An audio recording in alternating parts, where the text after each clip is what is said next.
Hi, welcome to the Unit 2 lecture notes. In this unit's lecture notes, I will cover highlights from chapters 2 and 3 in the O'Hare Strategic Communication textbook. In chapter 2, I'm going to talk about the following concepts in more detail. What is strategic communication, and why are its four components important to consider? In chapter 3, I'm going to discuss these concepts. What is diversity, and how does a diverse workforce affect us? What factors influence the ways in which we communicate? So let's start with chapter 2. What is strategic communication? Well, I've got a loose definition here according to O'Hare in our textbook, but it's about learning to plan how you communicate for maximum benefit at work, within a small group, interpersonally, between two or more people, and public communication. And public communication, of course, being one person addressing a large audience. So those are the contexts that we're looking at, the communication contexts. But let's look at the four aspects of strategic communication. We have situational knowledge, goal setting, communication competence, and anxiety management. And if you look at this this picture over here, this image, it addresses all the questions there. So we have what as the message, who's your audience, who are you thinking about, who are you going to talk to, and how. So those aren't necessarily tactics, but that could be your channel, that could be your goal of your communication. And then in the center of it all, of course, is your goal. What do you want to accomplish? So let's start with situational knowledge. Situational knowledge is information that you collect before a communication event that helps you to understand what is appropriate and what's expected of you in the setting, the communication setting. So let's think back, because we all have this common experience of being socialized in American classrooms. So think about entering a classroom as a child specifically. You take your place at your desk, your teacher starts to talk, and if you have a question, you raise your hand. That is the way that works. You know, the situational knowledge in that context is that you're not supposed to talk. You're supposed to let the teacher address the class, and if you want to be recognized, then you raise your hand. Think about it also at work. What kind of situational knowledge did you gather at work when you first started and you became socialized into that environment through onboarding or just simply starting to work there? What impact does the organization, the structure, so we can think back to Sias and her theory, her structural theory that she mentions. What impact does the organization and its structure have on your communication with coworkers, clients, service providers, managers, etc.? So think about that for a moment. And you know, it can be a workplace or it can be an organization that you belong to or volunteer with. So an example I think about is when I worked for a public retirement system at one point in my career, and we covered police officers and firefighters, but the retirement system was governed by state laws. So everything I said to a member of the retirement system was framed with the situational knowledge in my head that my answers had to be based on retirement law. Not to say that I didn't have informal communication with a lot of the members of the system, but I knew that I couldn't stray too far off what I was talking about, because all of my answers and the information that I gave them were framed within the context of retirement law or the opinion given by our staff attorney. Likewise, my communication in my office, the situational knowledge that I had was that I had to be professional with my coworkers, and that also was apparent in the way that we dressed for work. We dressed formally. We could not wear jeans. We could not wear denim because the organization was very formal. So that was the situational knowledge that I gained over time working there. So think about it. Again, I ask you to consider, how can you build your situational knowledge of your organization, even if you've been there a while? There's something new to discover, even if you've been at the same organization for a while. Think about this: continually learning and adapting to organizational values and its mission. What is your organization's ethical code? What about politics, internally and externally? And the communication climate. What's the tone of communication in the office? Who sets that tone? All of those variables help you adapt to or learn more situational knowledge. So if there is an aspect of your organization that you're less familiar with than others, take the time to learn about it. It might help you out. So in other words, what does your organization or company expect from its employees? The second factor of strategic communication is goal setting. And it's kind of a redundant definition here, but it helps you to set specific goals for communicating with others. You articulate in your mind or on paper or aloud what kind of goal you're going, what is your goal for communicating with that other person. So here's an example. In an interpersonal, or let's just say your boss, you need to talk to your boss about something. For example, you want to take off on Friday. What would you say? Hey, let me take off on Friday? Depending on the formality of your organization, maybe or maybe not. But if you think it through and rephrase that, you might say, may I take off on Friday and use my personal time? So your goal is to take off, and it's also to use your personal time. That is an explicit request. You know, some organizations it's more implicit. If you ask to take off, there's an assumption that you're going to use personal time, but maybe not. So what I'm saying is, think about your goal ahead of time and be very clear with the details. Think about goal setting the next time you are requesting or making a request or presenting. It helps because, especially if it's kind of a big deal for you, if you write out your goal of the communication, or you think aloud what that is, that can help you. Look at page 26 in your textbook. There's a list of goals, a list of steps in goal setting for businesses, which is helpful when you look at it from an organizational aspect as well. The third component of strategic communication is communication competence. That's the ability to communicate both appropriately and effectively with other people. So with this factor, again, you consider the context, you consider the communication channel, face-to-face, email, text, letter, phone, etc. And then consider the person with whom you plan to talk to. What is the best way to communicate with them? What would be more effective? You're showing that your communication, you are competent in the way that you come across. You are prepared, you are ready, and you know how to communicate appropriately in the setting. So be specific and provide complete details as best you know them.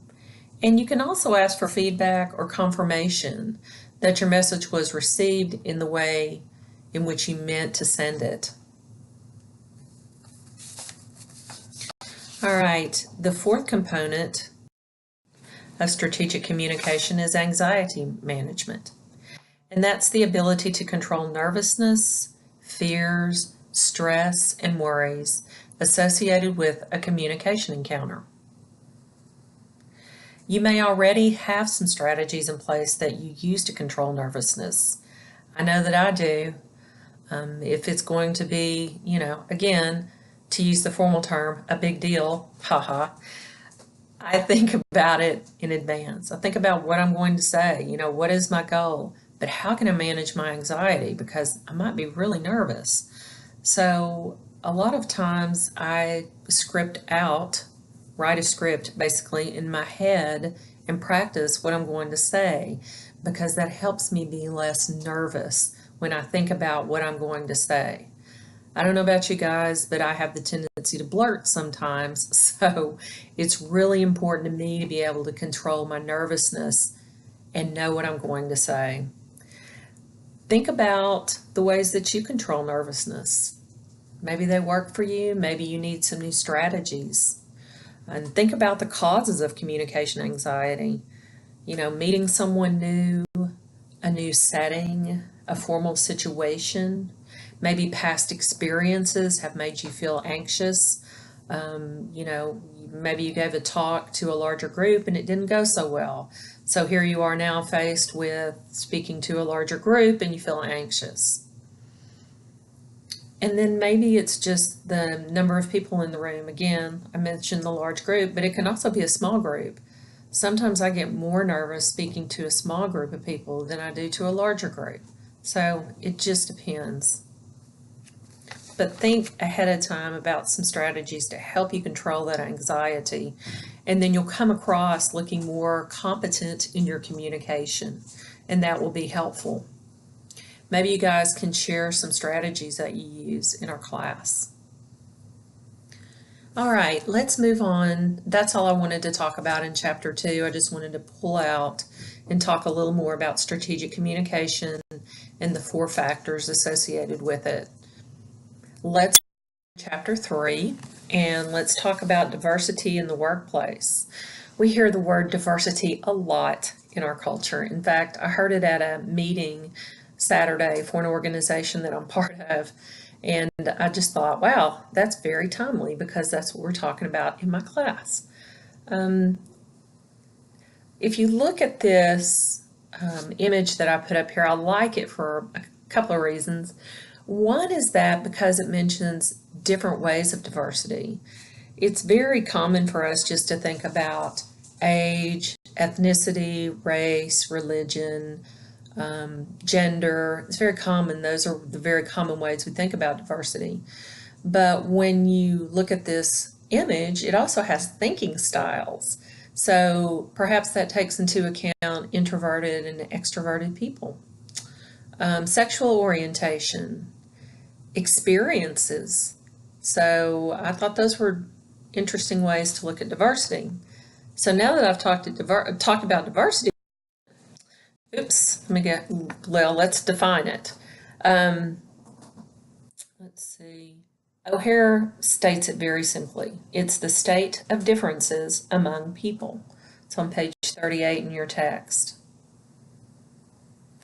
Our beliefs, attitudes, and values affect how we see diverse others, people who are different from us. So let's look at that a little bit and talk about how that ties into diversity and then to ethnocentrism. So attitudes are a learned predisposition to respond favorably or unfavorably toward some idea, person, or object. And Fishbein and Asgen are like the gurus of attitude research. So that is why I used their definition, paraphrased it a little bit. So attitudes are learned from people around us.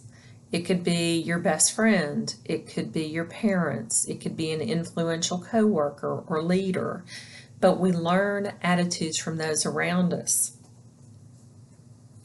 And they are ways that we've absorbed, so a predisposition, and how we respond. They direct our action, and they give us mental shortcuts that guide our behavior. For example, people who favor gun control laws are less likely to own guns than people who oppose such laws. And yes, attitudes contain evaluation. Because they reflect our likes, dislikes, agreement or disagreement, positive or negative feelings according to Dillard. who is also, James Dillard's also a big researcher in persuasion. For example, I've had to see A Star is Born trailer several times lately at the movies. And so I might say, I love Bradley Cooper, but I can't stand Lady Gaga. So that's my attitude showing through.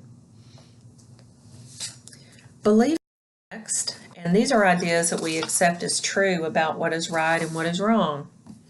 And maybe you believe maybe you believe that honesty is right and dishonesty is wrong. Your beliefs are based on your values, and so are your attitudes, but your values are at the core or the center of attitudes, beliefs, and values. Values are very deeply held ideas about all areas of life, and they are the most permanent and unchanging aspect about us. For example, let's go back to honesty. Is it important to you? Is it a value that you would easily shed? If not, then it's a deeply held value, such as maybe the idea of freedom in America. So when you put together attitudes, beliefs, and values, they define us within our culture. And they also define our tendency toward ethnocentrism.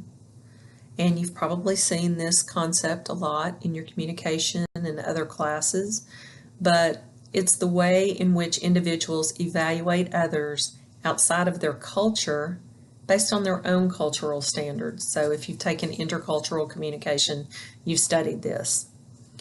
And of course, we often conclude that other cultures and people are inferior to ours. Our culture is better.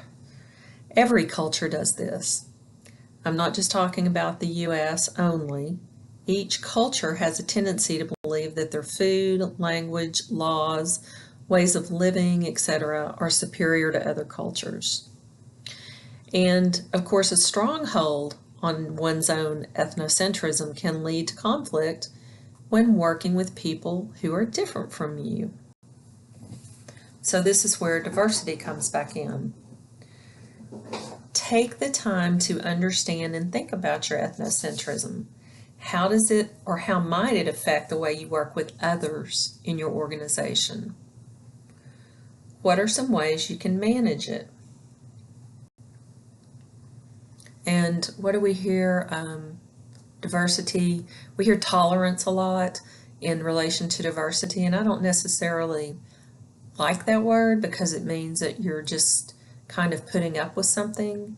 I think acceptance is a kinder word or a better word in connection with diversity because it means more flexibility. You're being more flexible. I mean, think about this. Maybe you work with someone who's Muslim and they celebrate different religious holidays, or maybe there is a Muslim woman who wears a scarf that covers her head and neck. There are a lot of Muslim people in Memphis, so I see, in fact, there's a mosque down the street from my church. A few years ago, well, several years ago, probably 10, I worked at the Orthodox Jewish school in Memphis, and I worked there because I needed a job before I went to graduate school. And I didn't really think about how different the culture would be when I started there. So I was immediately immersed in it, and I learned a lot of new facts about their culture because I asked a lot of questions. And the people, the Orthodox Jewish people who worked at the school loved answering questions about their culture. So it was a great learning experience for me. Think about that with people that you work with who are different than you. You might start a dialogue with them. That would be a cool thing. So think about, how does a diverse workforce affect us at work? What factors influence the way that we communicate? We're going to continue to examine these questions throughout the semester and learn how our interpersonal relationships at work affect and function within our organizations. That's the end of these lecture notes. I would encourage you to watch the TED video that follows. It's called The Surprising Solution to Workplace Diversity.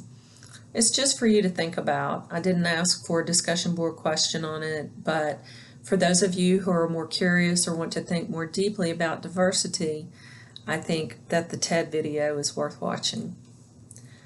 All right, take care, and I will see you guys.